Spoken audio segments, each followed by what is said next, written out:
For our video, we chose Why We Must Talk About Race by Yolanda Moses. This was published on February 17th, 2016. In this article, she explains why race was important to talk about in her own personal life. In the reading, Yolanda Moses discusses how her past experience with race in her childhood as a Black girl led to want her to study anthropology because of the constant questions she asked herself about race and so many topics and awareness that she thought society should bring awareness to.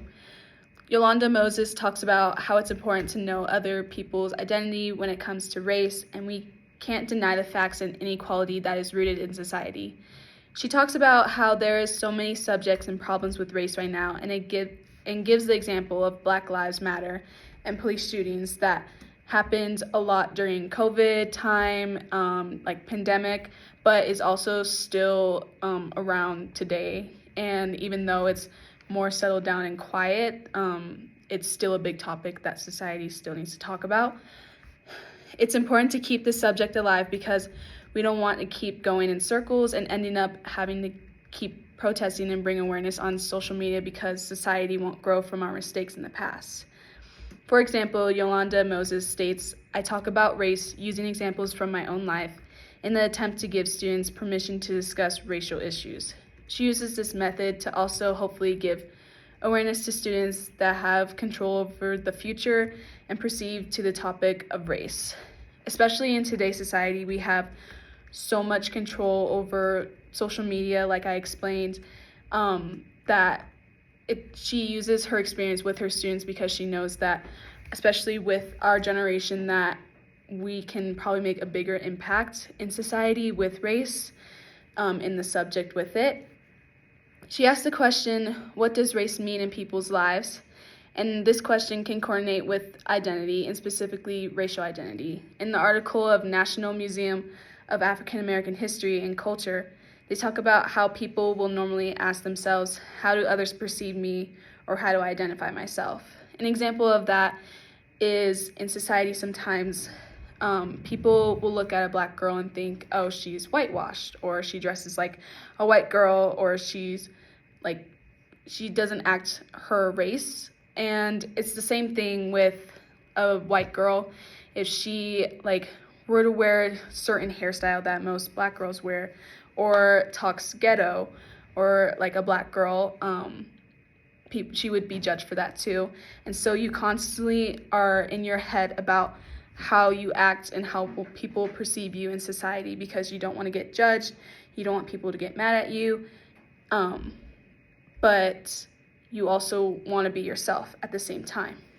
When talking about race and racial identity, it's also important to talk about systems of oppression such as whiteness and white privilege.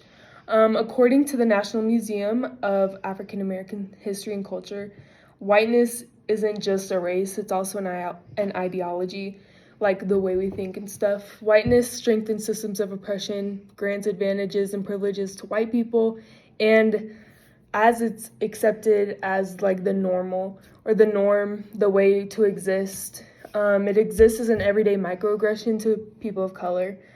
These advantages and privileges that are granted through whiteness is called white privilege. White privilege is defined as benefits and advantages in political, institutional, and economic status. It's also characterized as inherent advantages possessed by a white person on the basis of their race in a society characterized by racial inequality and injustice. In the same article, it states, race, while it's not a very valid biological concept, is a very real social construction that gives or denies benefits and privileges to white people, or it denies the benefits and privileges to people of color. We also must talk about race in America because it's never been without race. To more accurately understand how race and its counterpart, racism, are woven into the very fabric of American society, we must explore the history of how race, white privilege, and anti-Blackness came to be, such as through slavery. John Lewis, a congressman and civil rights pioneer, said, "The scars and stains of racism are still very deeply embedded into American society. Furthermore, no matter how over American slavery is, race is still a very prevalent topic in today's society. Yolanda Moses states, I started this blog on race because we need to keep discussion going on a topic that many folks just find too uncomfortable. The statement is important because even though race can be an uncomfortable subject and many people have their different viewpoints on it, race is something that can never be ignored, and eventually someone will start to speak out about the frustration it brings to society and how it affects others. For example, in class we discussed how when the study of anthropology first started, it was filled with faulty scientific claims and against different races. But when Franz Boas came out about being against racism, his viewpoint of anthropology and the study of it changed the field and how they study culture today. His viewpoint of racism started to help change others' opinions in the field and how it's important to have race and cultural relativism. No matter how much we deny the very existence of race, we must acknowledge its actuality in society. Moses speaks about the invalidity of the biological concept. However, it has biological consequences in populations that have been institutionally discriminated against. This means that race happens to be in our everyday lives. We see race and we live race regardless of the absent biological concept. Yolanda states race is real because it has real consequences in our lives, in the ways that we are perceived and treated based on how we look and in our social institutions. Continuing, race is race, however, has become internalized. The color of our hair, of our skin, the shape of our nose, hair texture, etc. They have no meaning except they have become the markers in society.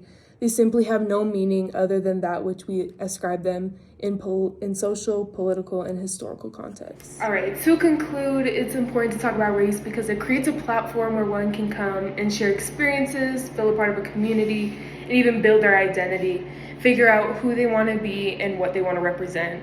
Talking about race and not just speaking about it, like listening to others, feeling their experiences, etc., provides a pulpit for others to connect. A certain example that you could see in today's world is with the new movie The Little Mermaid, where they cast Halle Bailey. Casting a black actress gave little girls with minimal representation in media, entertainment, it gave them representation to see someone they can connect with. So, talking about race is important and must be discussed.